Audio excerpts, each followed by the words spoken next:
কয়েক পিস মাছ বাঁচিয়ে রেখে আপনিও বানিয়ে দিতে পারেন সুস্বাদু ভর্তা রেসিপি। বাসায় যখন কেউ গ্লেজ খেতে চায় না তখন আমি ভর্তা বানিয়ে দিই।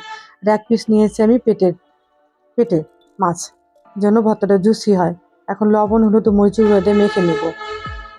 আর নিয়েছি আদা কুচি, পেঁয়াজ কুচি, কাঁচামরিচ কুচি, রসুন। তেলে মাছগুলোকে ভেজে নেব। খুব কড়া করে ভাজা যাবে না, তাহলে ভর্তাটা হবে শক্ত, খেতে ভাল লাগবে না। রেস্টুরেন্টের ভর্তা দেবেন কতটাই মজা, একটু নরম নরম হয়। একই তেলে ভাজবো আদা, রসুন, কাঁচামরিচ ও পেঁয়াজ কুচি। এগুলোকেও বেশি ভাজা যাবে না, লাল করা যাবে না, তাহলে ভর্তার যে আসল স্বাদ সেটা পাওয়া যাবে না। এখন দেবো ধনিয়া পাতা কুচি। একটু নরম হয়ে আসতে তুলে নেব।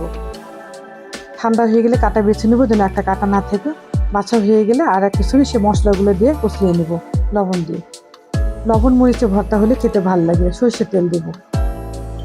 তৈরি হয়ে গেল ভর্তা। গরম ভাতের সঙ্গে পরিবেশন করুন।